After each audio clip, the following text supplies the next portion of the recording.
Vice presidential nominee Sarah Palin returned to Indiana Saturday, 1 week after a campaign stop here last weekend.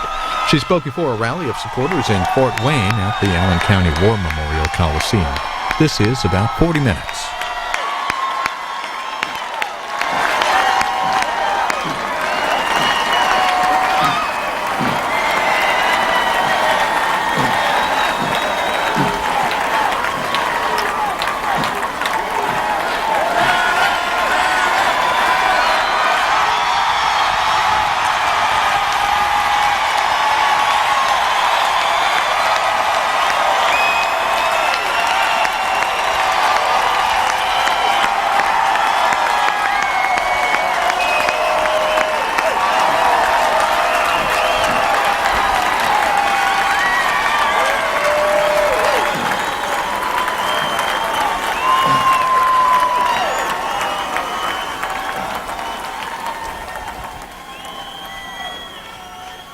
Hoosiers, my name is Dan Coates, and I used to serve you and represent you in Congress. You put me there, and I thank you for it.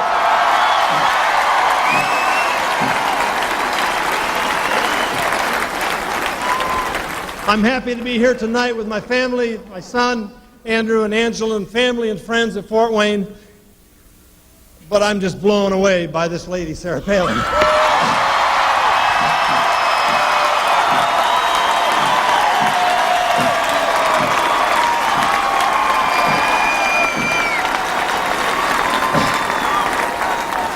And I got all these notes, but I know who you want to hear, so I'm going to be very, very, very brief. I've had the privilege of serving with John McCain in the House of Representatives and in the Senate, and he's a man of courage and conviction and the kind of person that we need to lead us through these tough times.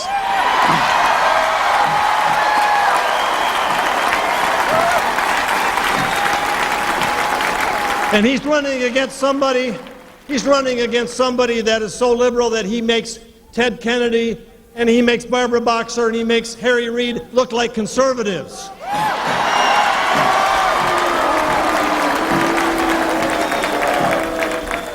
But I want to introduce to you someone that has a lot in common with Sarah Palin, someone that I've known and worked with, and someone that I admire. She's from a small town.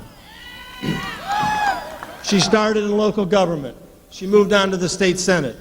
She now is our lieutenant governor. She's a perfect partner for our governor, Mitch Daniels.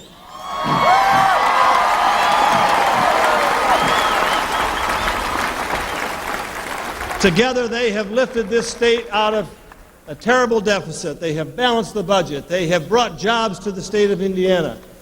They are a team, and that team needs to be reelected.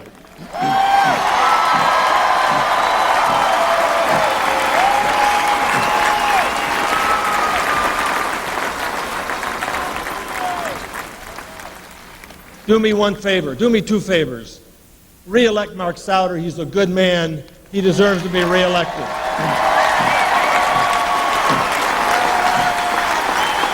And re-elect this good lady to Lieutenant Governor of the state of Indiana.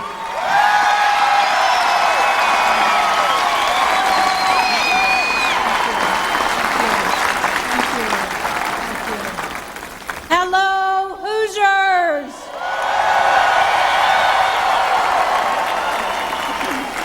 Are you ready to shake things up? Is Indiana a red state?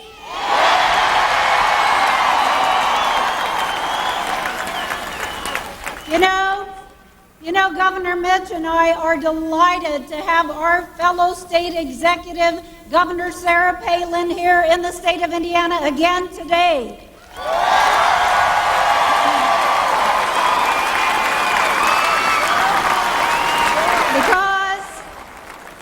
Because when it comes to governing, Hoosiers know what we want. We want leaders who share our values.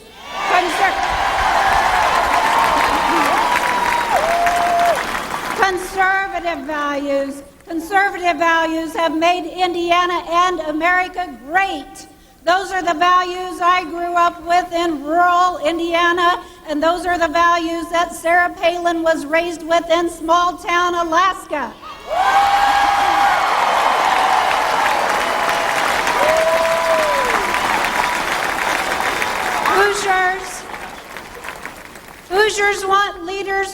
fight for them. And we want leaders with clear convictions, maverick style that puts country first and special interests dead last.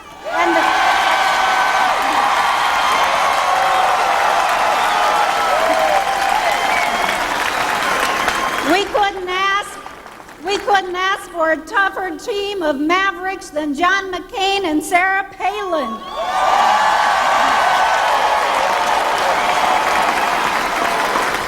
You know, Hoosiers understand what government is supposed to do. We understand that educating our young people is the key to a brighter future. So does Sarah Palin. We understand that roads and bridges must be built and maintained, and that energy independence must be a priority. So does Sarah Palin. Hoosiers understand how to deal with a broken economy. We understand that budgets must be balanced, taxes must be low, and wasteful spending must not be tolerated. So does Sarah Palin.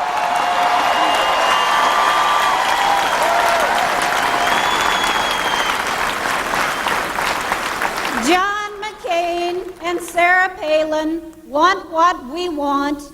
They think how we think, and they proved it time and time again. You know, with one eye on corruption and another on waste, Sarah Palin fought to end both in Alaska. She'll do the same in Washington.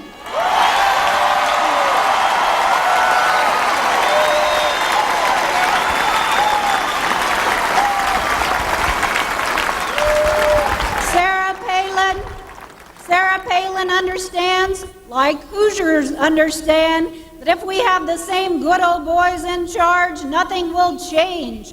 I am so proud to support candidates who have made names for themselves, fighting the establishment and standing on the side of the people. You know, Sarah Palin could easily hail from any town in Indiana. She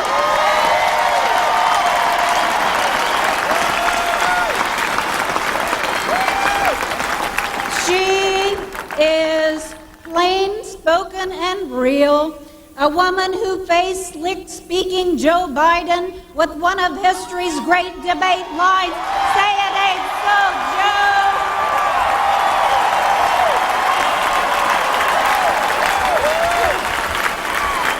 Hoosiers know Sarah Palin. Sarah Palin represents us, Mother, Mayor, Moose Hunter, and Maverick. Join me in a welcome for the next Vice President of the United States, Governor Sarah Palin.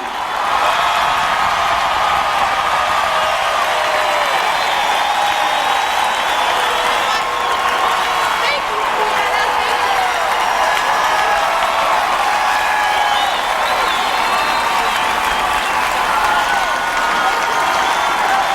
Thank you so much, Indiana. Thank you. God bless you. Thank you.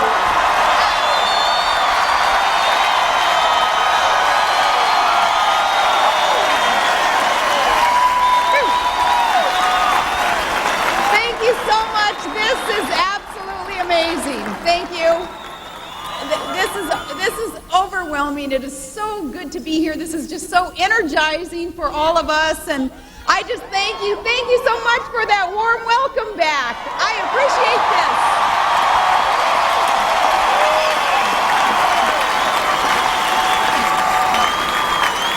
It is so good to be back, and as your good Lieutenant Governor just suggested there, a lot in common between Alaska and the Hoosier State, and in fact, getting off the plane tonight and getting out of the vehicle, chilly enough, just like it is at home. Got to put a jacket on, you know, in this crisp. And it's my own jacket from Wasilla, Alaska.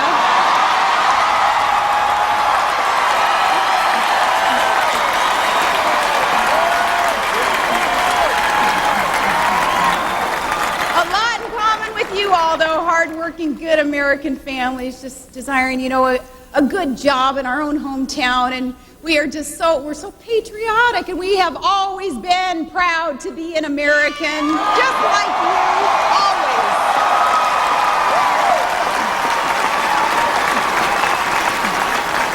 Now, I so appreciate all of you coming out tonight. This is great. And after that long wait also, I know that you have heard from our good friend Hank, but I would ask him, because you deserve more than just a political talk tonight, I'd ask him to sing one more song for us, Hank. Do your song! Do your song!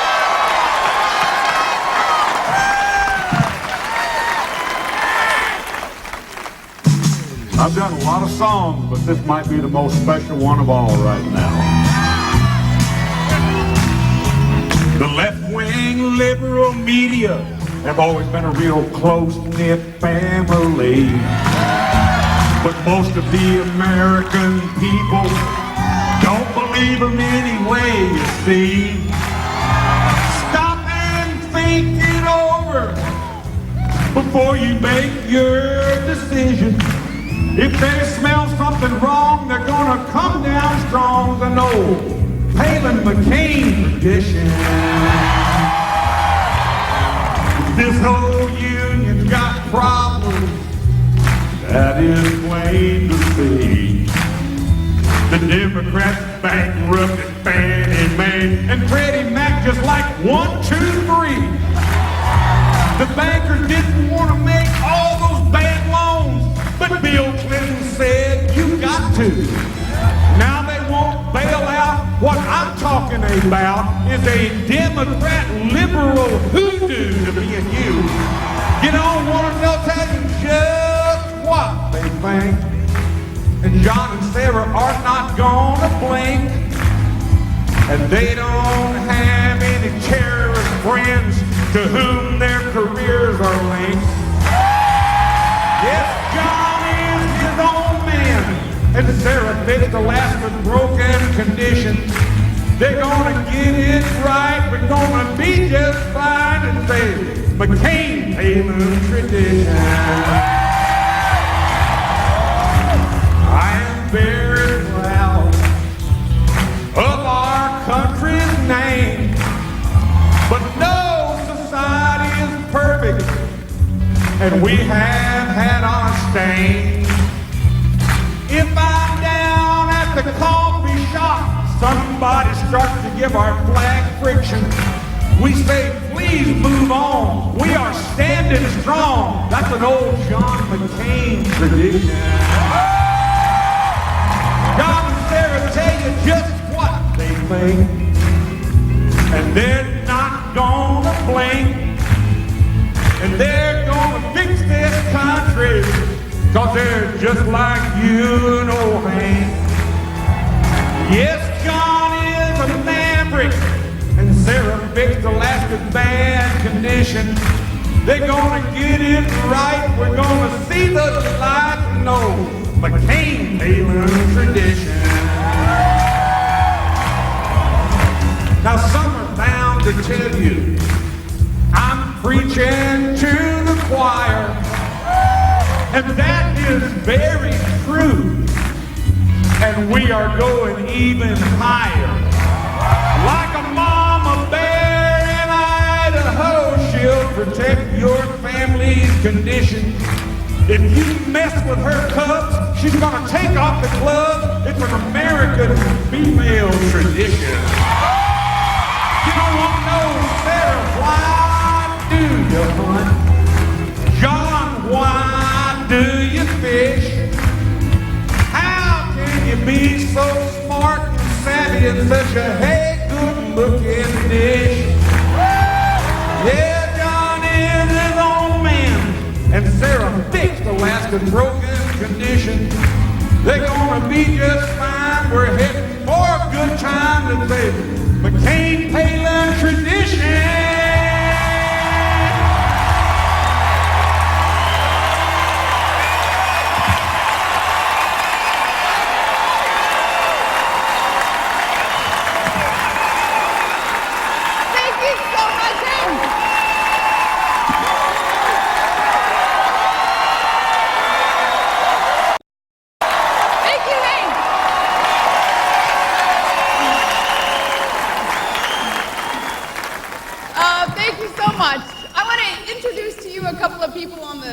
marching trail here with us. First, I have a couple of my daughters here. We have Piper and Willow Palin.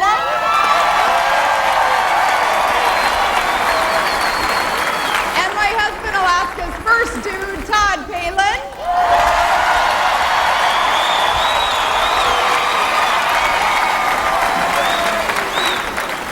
Todd is an oil field worker up in Alaska's North Slope oil fields, and he's a commercial fisherman, a great dad, and he is the 4-time world champion Iron Dog Snow Machine Racers, 2,000 miles.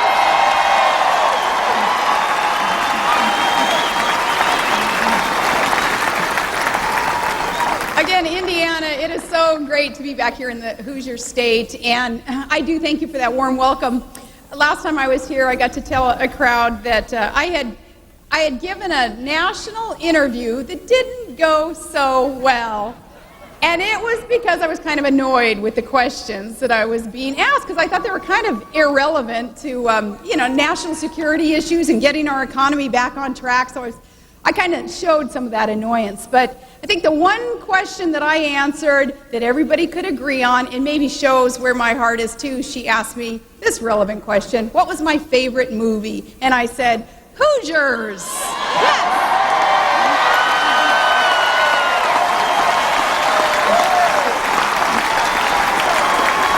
It is so easy to see why they call Indiana the crossroads of America. So many good, hardworking people in this wonderful state, and we have so many patriots too in this state. Those of you with this long tradition of loving our country, supporting our military, and I know that here today, because I saw some of the hats and t-shirts, those of you who have served our nation in the military in the past, our fine veterans, or serving today, would you raise your hand so we can thank you? Thank you.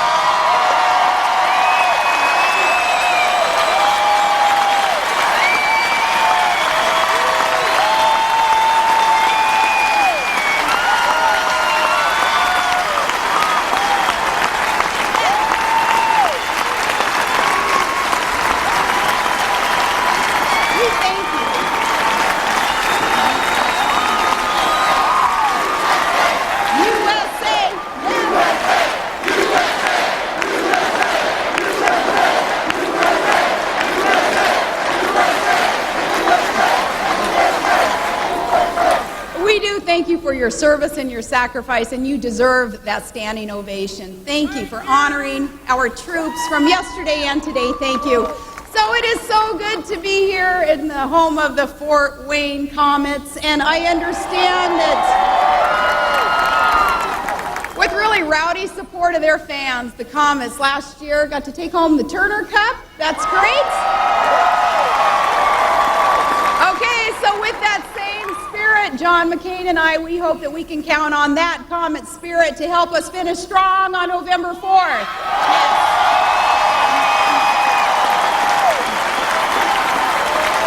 Indiana, are you ready to help us carry your state to victory?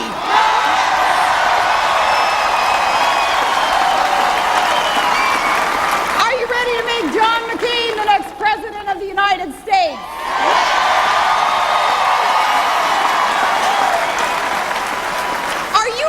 Send us to Washington to shake things up. Thank you. Good.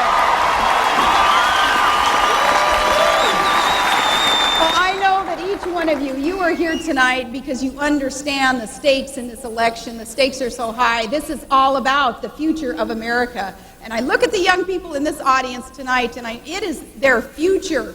What happens on November 4th will dictate where this country goes. This is for our kids, our country. We are facing tough economic times right now, and now more than ever, we need someone tough as president. We need a leader with experience and courage and good judgment and truthfulness. We need someone with a bold and fair and free plan of action.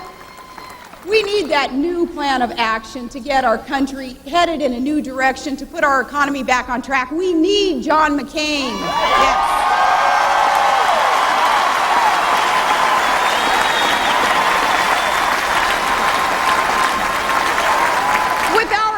economic plan, John and I will help our families keep their homes by cleaning up the corruption on Wall Street and the greed that brought us this housing crisis.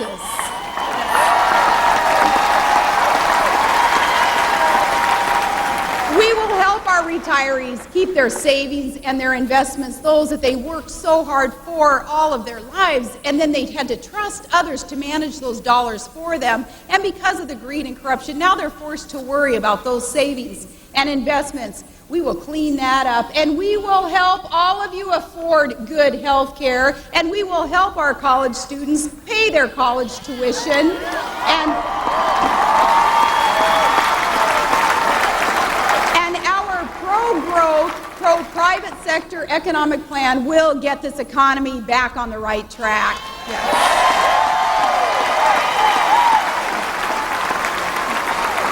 How we're going to do this? We will bring tax relief to every American and to every American small business, especially small businesses here in Indiana. You are the backbone of this economy. You are the backbone. What we're going to do for you, small business owners and employees we're going to let you keep more of what you earn and produce so that you can hire more people. That's how jobs are created. That's how you get the economy rolling. Yes.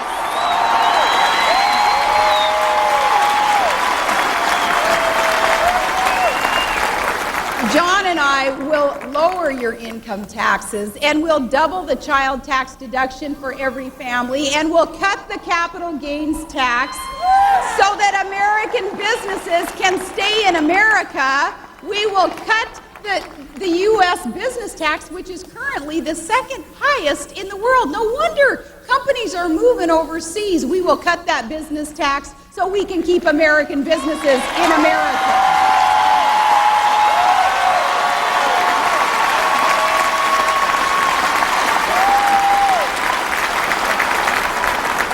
When it comes to taxes, you do have such a clear choice on November 4th. And I want to talk about this for a minute because our opponent is not being candid with you about his tax plans.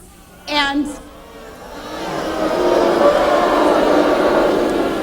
it is not mean-spirited, and it is not negative campaigning to call someone out on their record and on their plans and on their associations.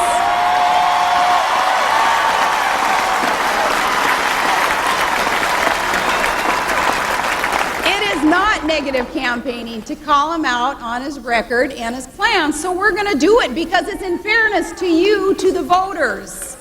Now, you have to really listen to our opponent's words. You have to hear what he is saying and even the nuances there in his answers, because he's hiding his real agenda of redistributing your hard-earned money. Yes. He says that he's for a tax credit, which is when the government takes more of your money to give it away to someone else according to that politician's priorities. And John McCain and I, we are for a real tax cut, which is when the government just takes less of your earnings in the first place.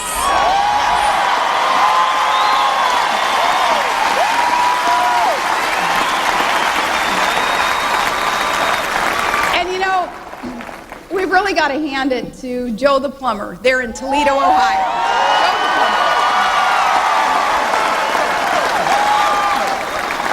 Somehow he succeeded where all the rest of us, including the press, where the rest of us have failed.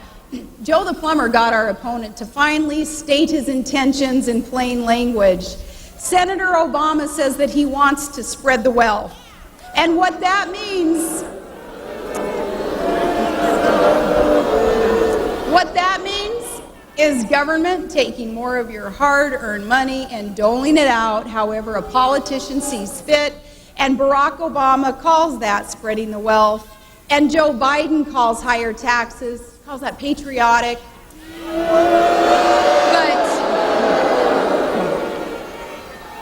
But Joe the plumber said to him, it sounded like socialism. And now is not the time to experiment with socialism.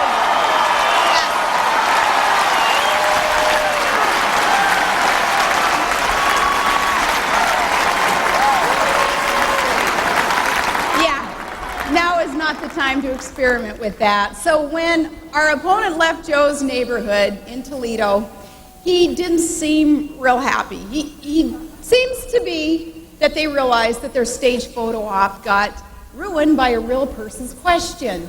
And Joe wanted more than just a handshake and a campaign button. He wanted some answers. So he asked our opponent a pretty simple and straightforward question, and he spoke for a lot of Americans. And the Obama campaign didn't appreciate it, and ever since then, they've been investigating and attacking good old Joe the plumber.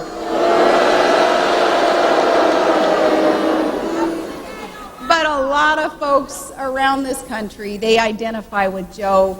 We've seen posters in our rallies, Ed the dairyman. We just saw Doug the barber up there. Doug the barber!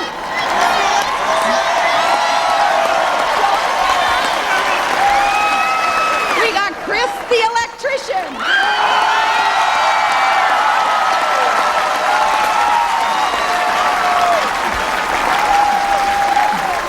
Okay, now you guys, you're quite bold. Hang on to your hats. If you see media waiting for you in your driveway, I warned you. Okay.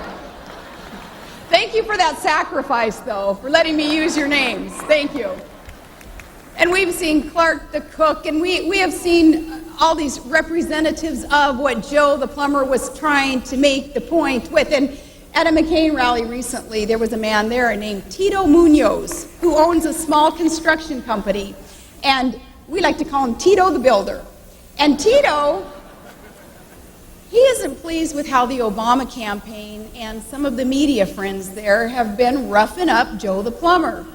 So Tito has a question of his own, and Barack Obama won't like this one either, but Tito, he wants to know, and I quote, "Why the heck are you going after Joe the plumber? Joe the plumber has an idea. He has a future. He wants to be something else, and why is that so wrong?" And Tito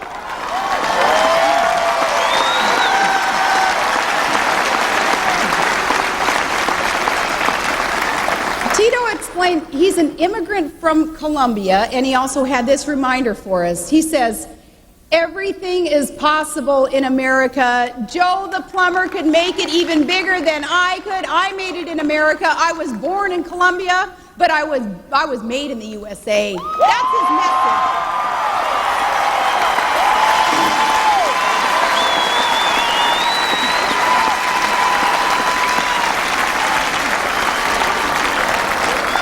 Tito isn't the only McCain supporter who feels that way. You know, I guess if you work hard, if you know what hard work feels like, and if you want to get ahead, and if you believe that America is the land of possibilities, and you don't want your dreams dashed by the Obama tax increase, and if you don't like the way that our opponents have treated a guy who just asked a simple question, then you're all Joe the plumber, and we're all in this together, Indiana. Yeah.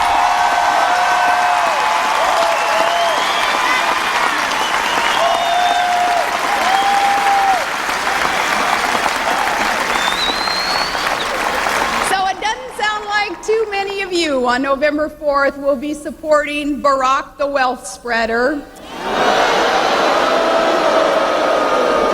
And it is because you understand that his plan to redistribute wealth will ultimately punish hard work, and it discourages productivity, and it will stifle the entrepreneurial spirit that made this country the greatest country on earth.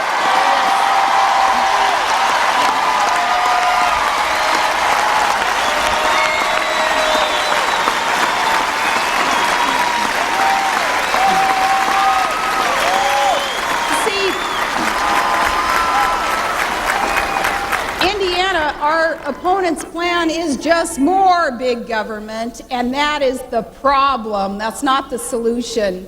And instead of taking more from you and spreading your wealth, we're going to spread opportunity so that people like Joe the plumber and like you can create new wealth. Yes.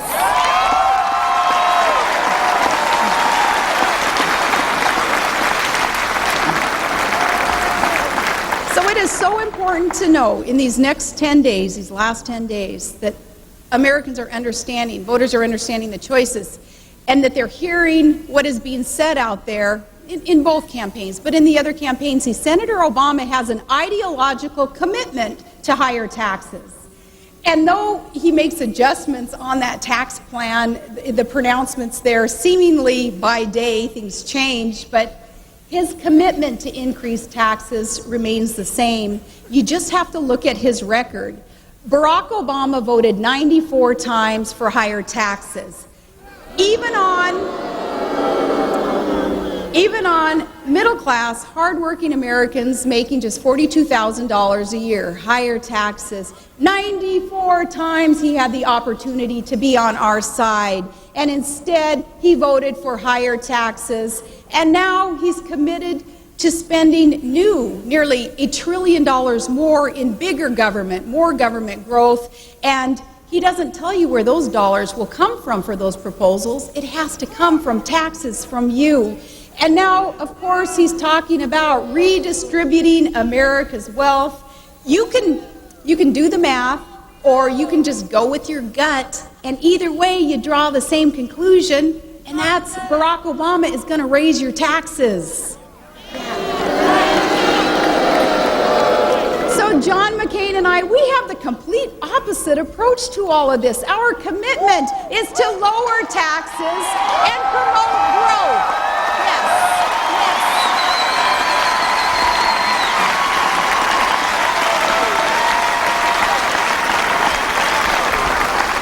See, very, very stark contrast between the two tickets. We will lower taxes, we will promote growth, and we will protect the savings and the earnings of American families and our businesses so you can reinvest according to your priorities, because we trust you, America. Yes.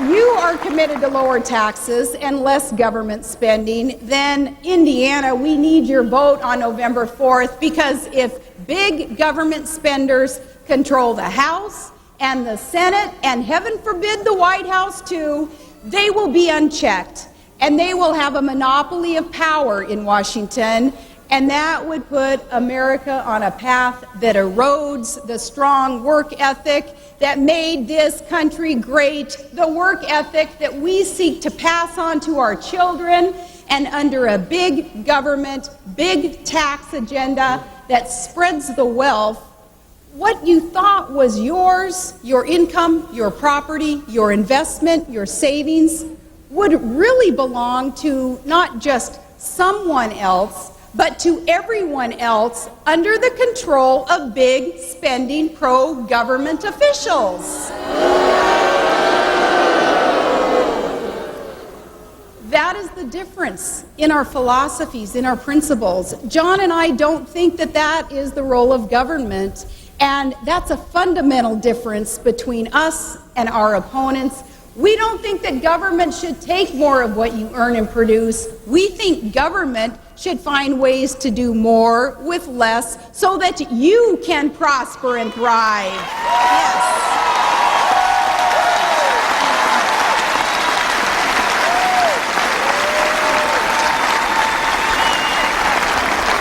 And we think that government should give you better choices so that you can make decisions for your own family. And on November 4th, what we're going to have to do together, voters, what we have to do is fight for what is right and free and uniquely American. Let us put our trust in each other, not in big government. Yes.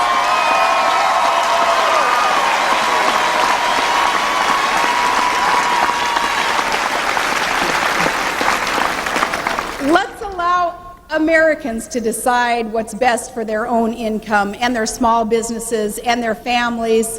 And let's elect John McCain, our next President of the United States, to ensure that.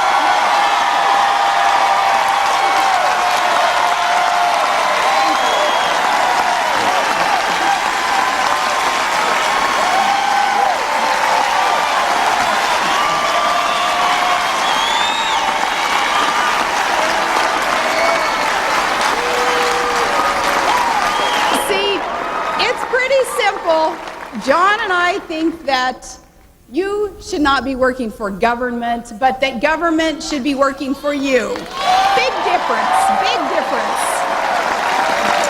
We're going to put government back on the side of the people. One way we do this too is to confront and fix that $10 trillion federal debt that the government has run up. $10 trillion that we're expected to pass on to our kids. That is not right. That is not fair. On our watch, that will not happen. John and I will impose a spending freeze to cover all but the most vital functions of government.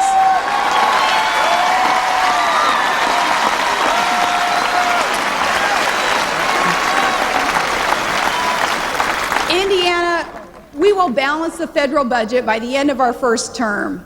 And you can count on us to keep that promise and to keep all of our promises, because we're the only candidates in this race with a track record of reform. We have not just been talking the talk. John and I have walked the walk.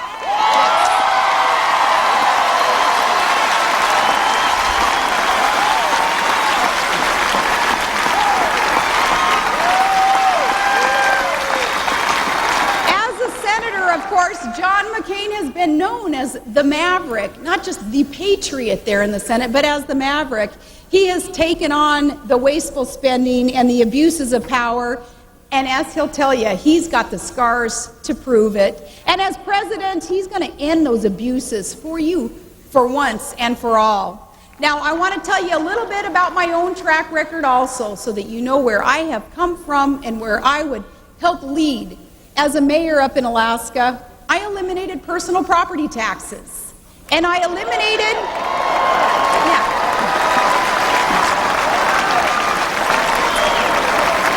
And for our small businesses, I eliminated the tax on their business inventory. That wasn't government's property, that was their property.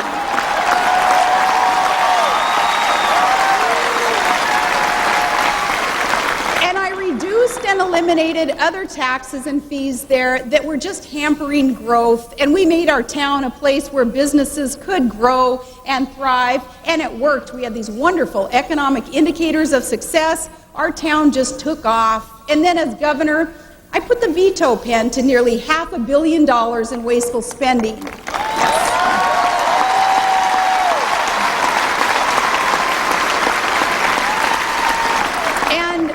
Yeah, you ruffle feathers doing that too, and you come out of that type of process also with the scars to prove that you did what was right, though. We suspended our state fuel tax, and now we're returning a chunk of our state surplus right back to the people of Alaska, because it's their money and they can spend it better than government can spend it for them.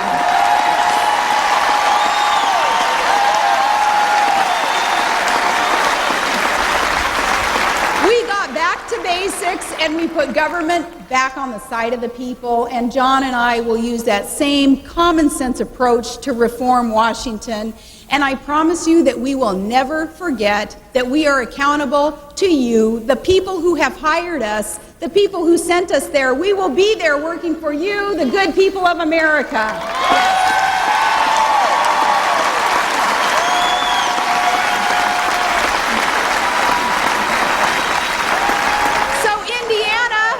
Will you hire us? We want the job. We want to work for you.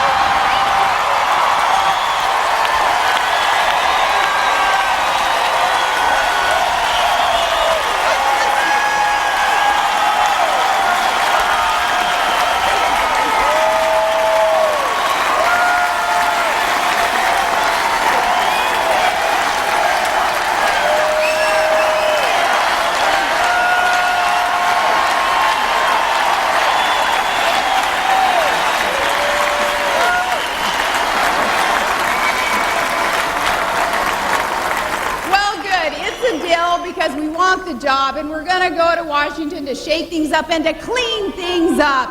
Yes.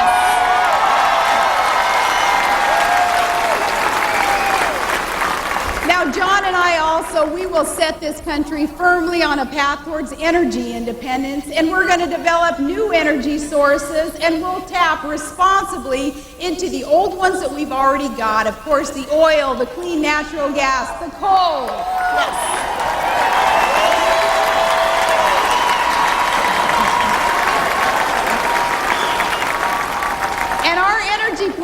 going to create hundreds of thousands of new jobs here in America. It is nonsense. 30 years of failed energy policy in our country, resulting in us circulating hundreds of billions of dollars every year into foreign countries, asking them to ramp up production for us so we can purchase from them, sending our energy secretary and our own president over to the Saudis, asking them to drill over there for us.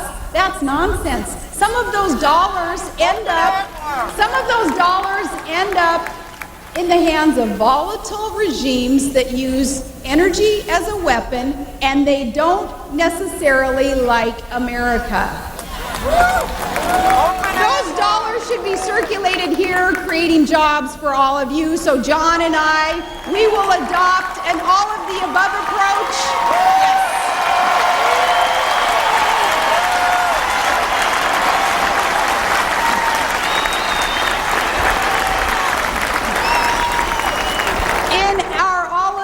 Approach to meet America's great energy challenges. That means harnessing alternative sources too, like the wind and the solar and the geothermal, the biomass, those other sources that God too has so richly blessed this land with. And we will develop clean coal technology. Yes. Clean coal technology and drilling for the billions of barrels of oil that we have underground, including safely tapping offshore sources. And we will drill here and drill now. Drill, baby, drill, and mine, baby, mine.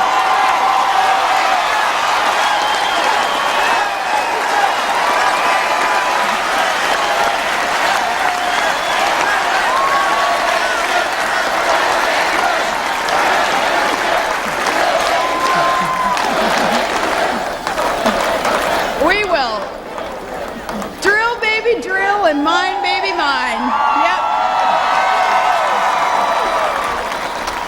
Friends, it is for the sake of our nation's security and for our economic prosperity that we need American energy sources brought to you by American ingenuity and, of course, produced by American workers.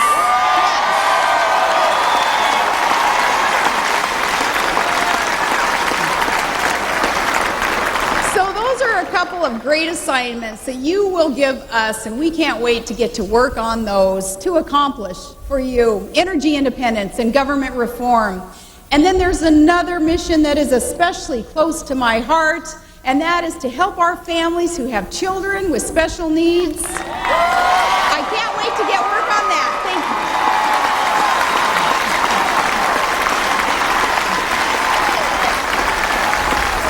Thank you. See, too often children with special needs have been kind of set apart and excluded, and too often they're made to feel that there is no place for them in the life of our great country. This attitude is really, it's a grave disservice to these beautiful children and to their families and to our country, and I will work to change that because John and I, we have a vision of an America where every innocent life counts.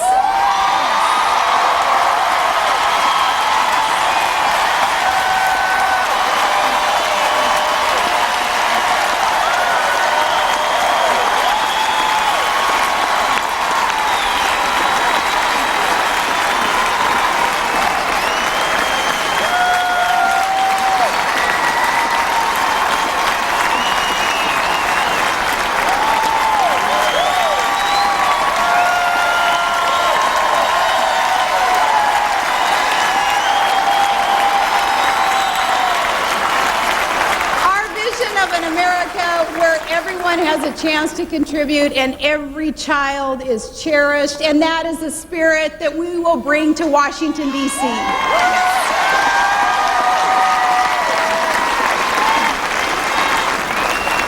As governor, I've secured more assistance and funding for students with special needs, but as vice president, we will do more with that spirit being ushered in. We're going to make sure that these children and that all our families in this great land know that they have a friend and an advocate in the White House. Yes.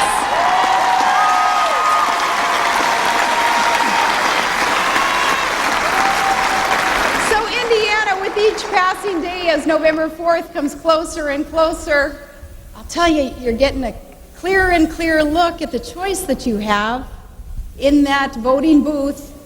It's the choice between a politician who puts his faith in government and a true leader, John McCain, who puts his faith in all of you.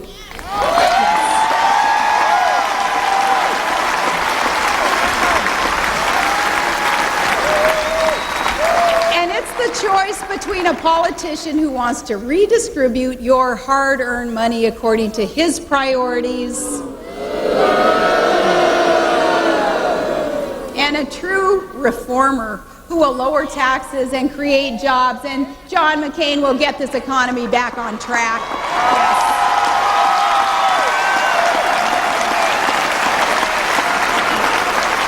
So it's the choice between a politician who will raise your taxes, which threatens our future, and a leader who's going to Washington to work for you and millions of Americans who are struggling to sustain a small business. And he wants to grow this economy. He'll do that by creating jobs. And this is a choice between a politician who believes in spreading the wealth and a leader, John McCain, who believes in spreading opportunity. Yes.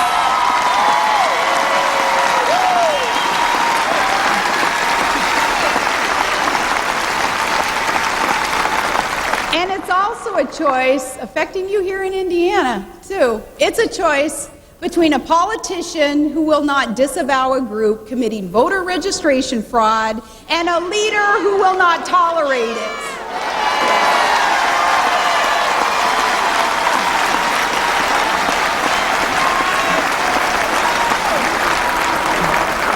Now more than ever, we need someone as president ready, ready, ready on day one. We need a leader. We need a leader with experience and good judgment and truthfulness. We need a president who talks about, too, the wars that America is fighting, as isn't afraid to use the word victory.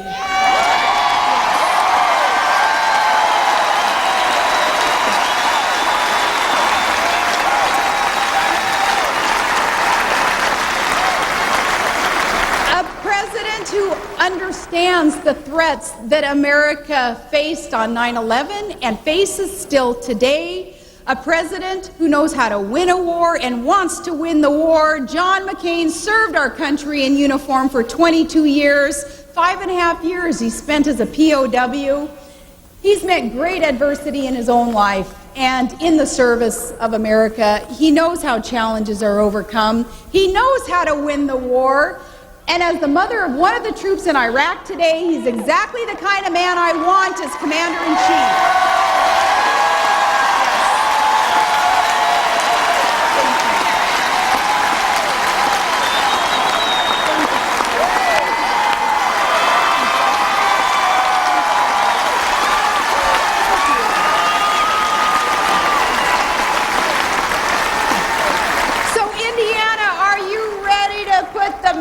And the patriot in the Senate, in the White House.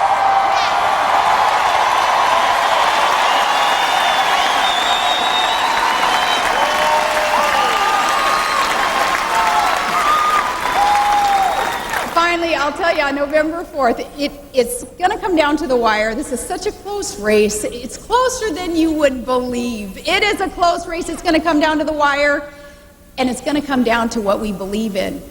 And what John McCain and I believe in is what Ronald Reagan believed in.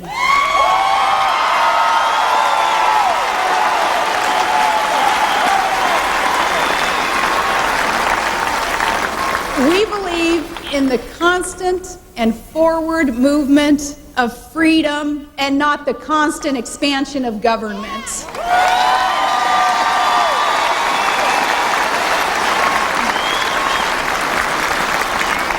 We believe in the virtues of freedom and that those virtues of freedom are worth fighting for.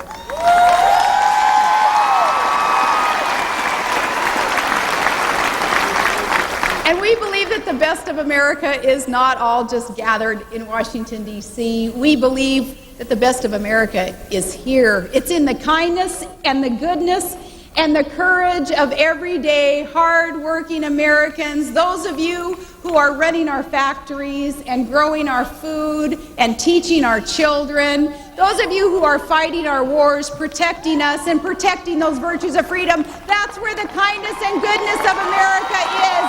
It is here.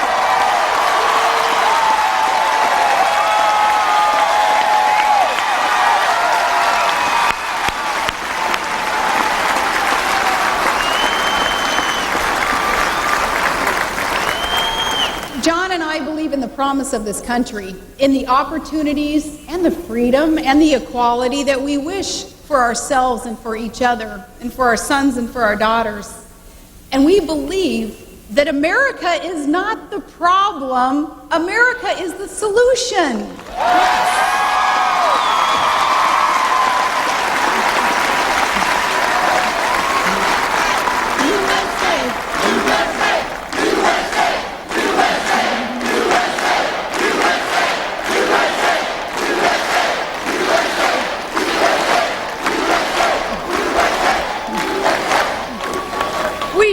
Believe that America is that shining city on a hill that Ronald Reagan used to speak of. And I am so thankful. I thank God that we have a man who is ready and worthy to lead it, someone who inspires us with trustworthy deeds and not just words.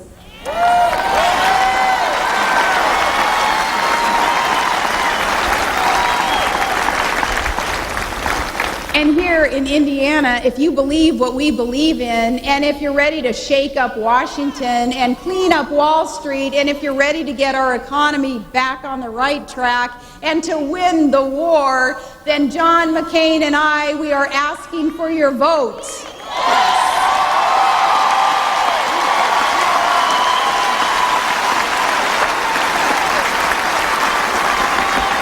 Because Indiana, from now until Election Day, you're going to hear our opponents go on and on in their claims about how they will fight for you. And since he won't usually say this on his own behalf, I'm going to say it for him, for my running mate. Indiana, there is only one man in this campaign who has ever really fought for you.